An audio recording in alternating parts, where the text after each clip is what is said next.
Good evening आप सभी को। एक बार आप सभी का फिर से स्वागत है चैप्टर 3 के बचे हुए थ्योरी में।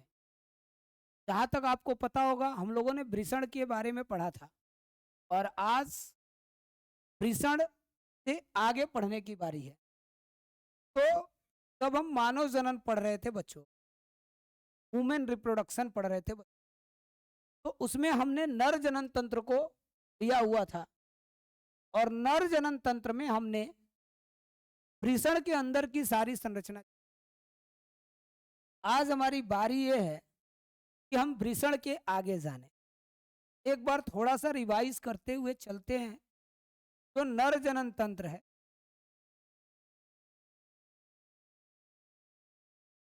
नर जनन तंत्र है, तो नर जनन तंत्र है मेल रिप्रोडक्टिव सिस्टम।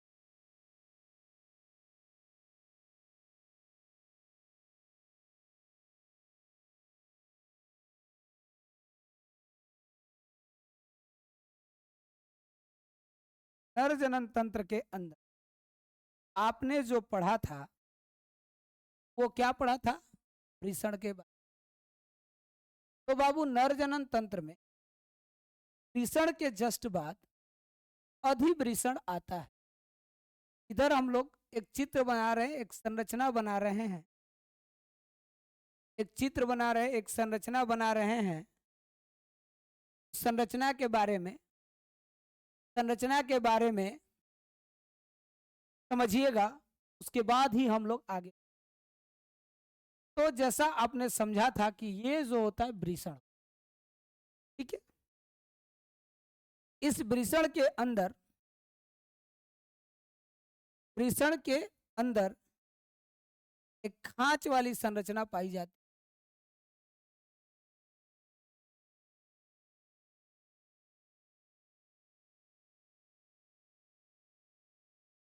वृषण के अंदर एक खांच वाली संरचना पाई जाती है और इस संरचना के बीच में एक मांसपेशियां पाई जाती।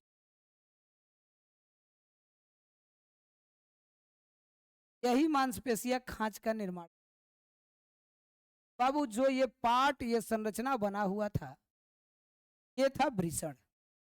और इसके अंदर कुछ इस तरह की संरचना बनती थी।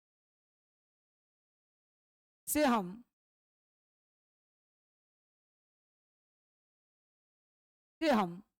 तरह की संरचना बनी होती, तरह की ये सारे एक से जुड़े। तो जो ये है बाहरी भाग है, बाहरी भाग, और ये वाला जो भाग है बाबू, ये वाला जो है ये है आंतरिक।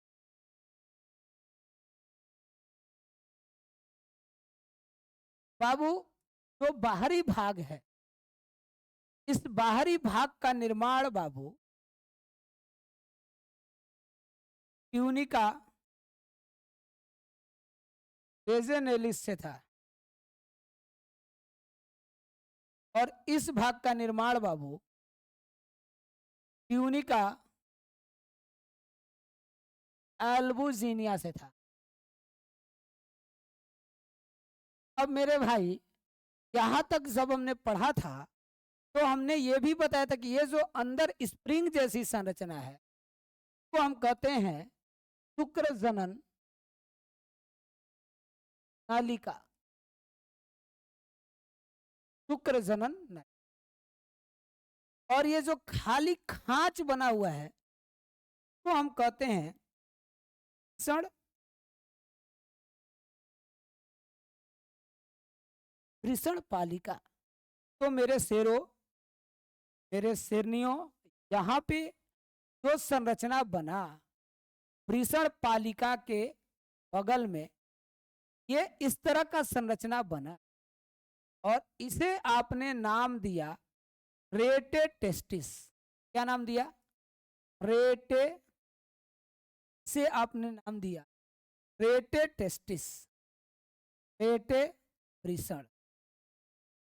तो मेरे भाई शुक्र जनन नलिका ने शुक्राणु का निर्माण किया। शुक्र जनन नलिका के अंदर तरटोली कोशिकाएं थी। शुक्र जनन नलिका के अंदर लीडिंग सेल था। उन लोगों ने मिलकर एक शुक्राणु बनाया।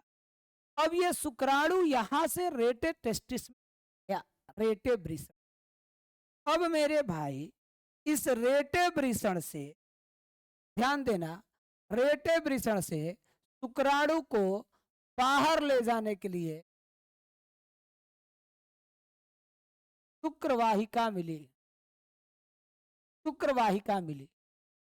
अब शुक्रवाहिका जब मिली तो इसके बाद यहीं पर मेरे भाई इस तरह का कुंडलिक संरचना मिलता है। इस तरह का कुंडलिक जो संरचना मेरे भाई मिलता, इस संरचना को बाबू अधिवृषण कहते हैं, इपिडायडमिस।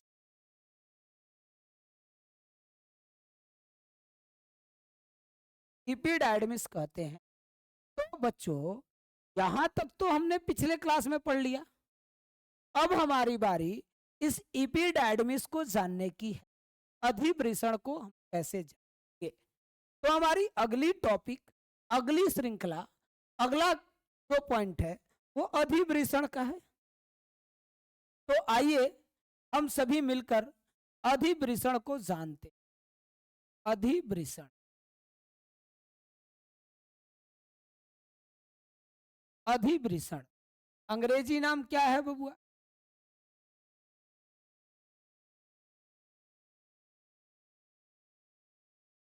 एपिडायडमिस। अब मेरे बच्चों अधिवृषण है क्या? तो अभी आपको मैंने बताया अधिवृषण जो है बाबू वो वृषण के बाहर, वृषण के बाहर इस तरह का अति कुंडलिक संरचना है। अति कुंडलिक संरचना, इसका पिछला भाग ऐसे निकला। तो जो वृषण के बाहर अति कुंडलिक संरचना है उसी को हम बाबू क्या कहते हैं? अधिवृषण। अगर हम देखेंगे तो अधिवृषण जो है बाबू, क्या अधि जो वृषण है बाबू, इसकी लंबाई बाबू, अधिवृषण की लंबाई जो है बाबू वह लगभग 6 मीटर होता। अब आप अनुमान लगा लेना, इतना लंबा शरीर में एक पाइप है, एक ट्यूब। लंबाई, आकार कैसा है बाबू? आकार है अति कुंडलिक, अति कुंडलित पाइप है जो स्प्रिंग जैसा होता है, जो स्प्रिंग जैसा है। तो मेरे भाई स्प्रिंग जैसी संरचना है। अब ये जो आकार है इसको हम क्या कह सकते हैं मेरे भाई? इसे अति कुंडलित कह सकते। ठीक है। अब जब ये कुंडलित होता है तो कुंडलित होने के कारण यह सिकुड़कर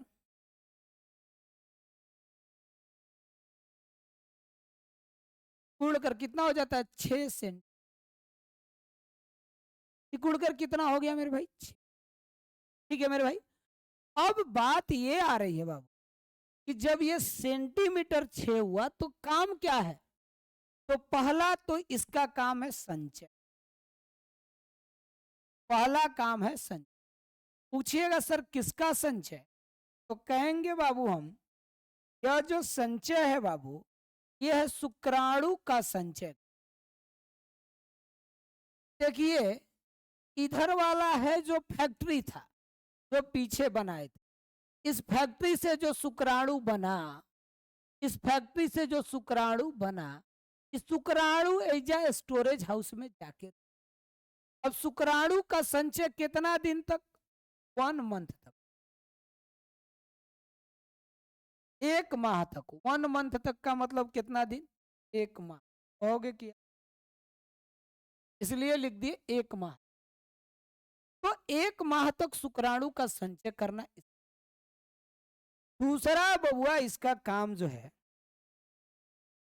शुक्राणु को पोषण प्रदान करना।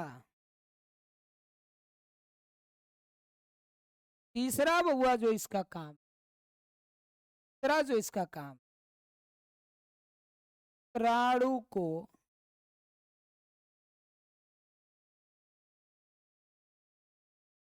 परिपक्व बनाना।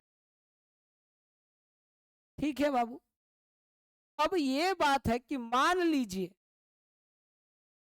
शुक्राणु का हाथ से नहीं हुआ, शुक्राणु का उपयोग नहीं हुआ, शुक्राणु बाहर, तो ऐसी स्थिति में अधिवृषण, नोट डाउन है बुआ, अधिवृषण क्या करता है बुआ? ऐसी स्थिति में अधिवृषण शुक्राणु को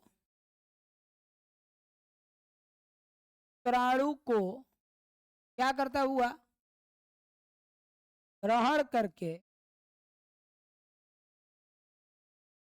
नष्ट भी करता है।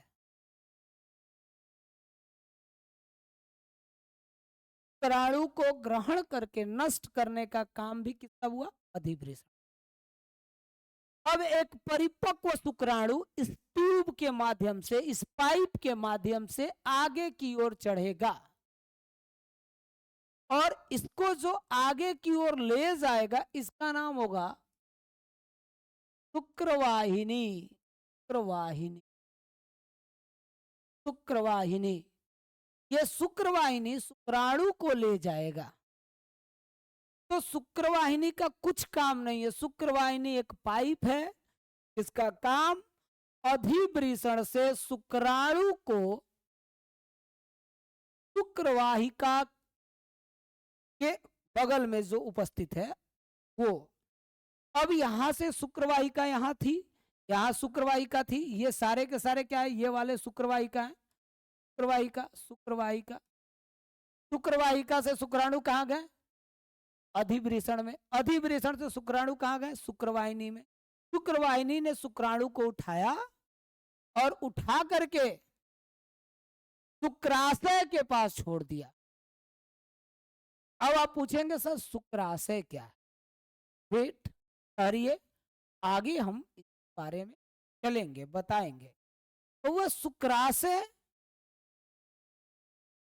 प्रोस्टेट और स्खलन वाहिनी, 3 अलग अलग संरचनाएं। ध्यान देने योग्य बातें हैं कि ये तीनों संरचनाएं किस तरह से कार्य करती, तो हम इसके ऊपर अब आगे की ओर चलते हैं कि क्या हो रहा है और कैसे हो रहा है। पहले थ्योरी पढ़ लेते हैं, फिर एक चित्र के माध्यम से। ठीक है बाबू, तो आइए 3 पॉइंट पर चलते हैं। एक आपको पढ़ना है क्या? शुक्राशय। दूसरे में आपको पढ़ना है स्खलन वाहिनी और तीसरा आपको पढ़ना है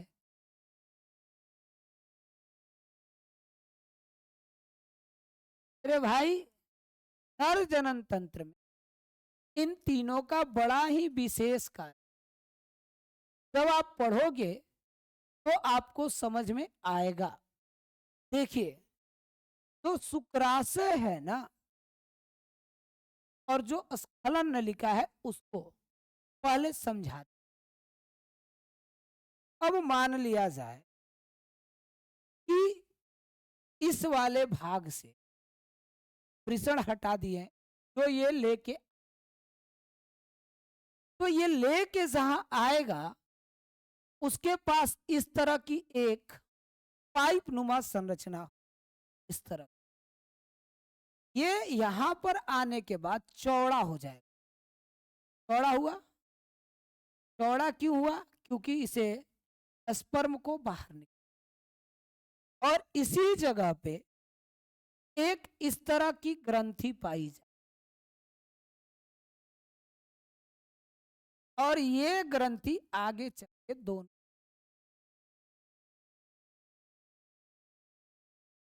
ठीक है। तो ये जो है, ये इसी को हम कहते हैं हुआ शुक्राशय, और ये जो खुल रहा है ये वाला, इसको कहते हुआ स्खलन वाहिनी। स्खलन का मतलब होता है शुक्राणु को, तो जैसे ही बउआ ये शुक्राणु यहां से निकलेगा ना, और जूम ध्यान दीजिए, जैसे ही यहां से शुक्राणु आ, ठीक है हुआ, यहां से जैसे ही शुक्राणु आया, इसको एक ट्यूब जैसा बना लीजिए ताकि आपको अच्छे, शुक्राणु आया, ऐसी संरचना। अब यहां से शुक्राणु मान लीजिए इस तरह से इस तरह के शुक्राणु हैं, जो इस तरह के शुक्राणु इधर की ओर, चलो भैया चलते हैं, आए यहां। अब जैसे ही यहां आएंगे, पहले ये पतला हो गया ऐसा, और फिर ये थोड़ा सा चौड़ा हुआ, इसे आपने नाम दे दिया एम्पुला। क्या नाम दे दिया? एम्पुला, फूला हुआ भाग। और इसके बगल में एक इस तरह की संरचना दिखी, ठीक है। ये शुक्राशय, शुक्राशय ये छोड़ेगा बुआ क्या? द्रव का नाम क्या होगा बुआ जो द्रव छोड़ेगा? शुक्राशय। अब जो स्पर्म आया था वो अकेले था, अब यहां से जब स्पर्म आएगा, यहां से जो स्पर्म आया, ये स्पर्म यहां आया, इधर से द्रव आ गया। अब ये दोनों जैसे बाहर निकलेंगे तो आप क्या पाओगे? ये स्पर्म है, और इसके अंदर क्या बना हुआ है बुआ? स्पर्म के, ये वाला स्पर्म है, और ये द्रव में डूबा हुआ है, मतलब अभी तक सूखा सूखा आ रहा था, इसमें द्रव निकल गया। तो शुक्राशय द्रव जो है उसका काम क्या है बुआ? पहला काम देखो, ऐजा से शुक्राणु निकला था खाना लेके, लेकिन रास्ता में ओकरा भूख लगेगा, तो ये ओकर स्टॉपेज है, बस स्टॉप है, जहां ये होटल के टाइप का है, ये खाना भेजेगा किसके लिए? शुक्राणु के लिए। तो शुक्राणु को क्या देगा ये? अब ये बेचारा चलते चलते हिजा आ जाते थक गया है, तो शुक्राणु को पोषण दिया। अब प्लस में शुक्राणु को क्या देगा बुआ? ऊर्जा, कहेगा कि चल बुआ आगे हम तोरा ले चलते हैं। एकरा संगे संगे क्या देगा? तब मन होकर ठंडा गया, अब नहीं चल सकते, तो ओकरा और क्या देगा? शक्ति प्रदान करेगा, शक्ति प्रदान कर दे। और क्या करेगा शुक्राशय द्रव? उसको अम्लीयता प्रदान करेगा। क्या प्रदान करेगा? अम्लीयता, अम्लीयता प्रदान कर दिया। तो इतना चीज शुक्राशय प्रदान कर दिया। अब शुक्राणु आगे बढ़ा, जैसे ही आगे बढ़ेगा, इसके बीच में यहां पर एगो ग्रंथि मिलेगा, ये निकलने से पहले ही कहेगा रुक जाओ। कौन आएगा? प्रोस्टेट। अभी फिगर दिखाएंगे तो सब क्लियर होगा। जो प्रोस्टेट ग्रंथि है वो और खतरनाक। काहे खतरनाक? फिर से जितना काम शुक्राशय द्रव किया था उतना काम प्रोस्टेट द्रव भी करेगा। और प्रोस्टेट द्रव क्या करेगा? एक तो शुक्राणु को फ्रक्टोज देगा। फ्रक्टोज का काम क्या रहेगा? शुक्राणु को क्या देना बुआ? साथ में फ्रक्टोज सिर्फ और सिर्फ प्रोस्टेट में ही बनता है, और कहीं बनता उनता नहीं है। फ्रूट्स फल बोलते इसको। शरीर के अंदर फ्रक्टोज एक ही जगह बनता है, शुक्र। और मान लो कौन रेप उप किया है, तो रेप की टेस्ट के समय क्या टेस्ट होता है? फ्रक्टोज। अब शुक्राशय के बाद प्रोस्टेट ने फ्रक्टोज दे दिया, प्रोस्टेट ने और क्या दिया, एंजाइम दिया। एंजाइम, एंजाइम कौन सा बउआ, अंडा की दीवार को तोड़ने के लिए दिया गया। अंडा की दीवार जब तक टूटेगा नहीं तब तक शुक्राणु अंडे से जुड़, लेकिन समस्या यह है कि ई अम्लीय छोड़ रहा था, अब प्रोस्टेट कैसा छोड़ेगा बुआ, क्षारीय द्रव छोड़। कैसा द्रव, क्षारीय द्रव। और जैसे ही शुक्राणु शुक्राशय द्रव और प्रोस्टेट द्रव से जुड़ेगा उसे कहते हैं बबुआ वीर्य, सीमेन। क्या कहते हैं बबुआ, सीमेन। क्या कहते हैं, वीर्य। तो जो नर के शरीर के लैंगिक जनन अंग टीसन से बाहर आता है वह क्या होता है, क्वेश्चन पूछा जाएगा कि बउआ जो नर के टीसन से बाहर आता है वह क्या होता है। तो कितने मेरे हीरो लोग हैं, वह क्या होता है। तो कितने मेरे हीरो लोग हैं जो कहेंगे सर वो तो शुक्राणु होता है। तो नहीं मेरे भाई, वो क्या होता है, वीर्य होता है। और वीर्य को क्या बोलते हैं बउआ, क्या बोलते हैं बुआ, सीमेन की मात्रा मेरे भाई 2 से 5 ml है। और इस सीमेन के अंदर, इस वीर्य के अंदर 3 चीजें होती, याद रखिएगा, अभी एक एक करके बता रहा हूं। वीर्य के अंदर सबसे पहले क्या रहता है, स्पर्म रहता है, बोले तो शुक्राणु रहता है, बोले तो शुक्राणु, शुक्राणु क्या बोले तो शुक्राणु रहेगा। क्या रहेगा, शुक्राणु रहेगा। ठीक है, क्या रहेगा भाई, शुक्राणु। मान लिया सर शुक्राणु रहता। फिर क्या कहता है, शुक्राशय द्रव, शुक्राशय द्रव रहेगा। इसकी मात्रा कितनी रहेगी, 20 से। ठीक है, इसके बाद कौन होगा, प्रोस्टेट। प्रोस्टेट द्रव की सर मात्रा कितनी, 40। ठीक है, 8 भी हो सकता है। तो ई जो द्रव है प्रोस्टेट द्रव, ई कैसा है सर, ई कैसा है,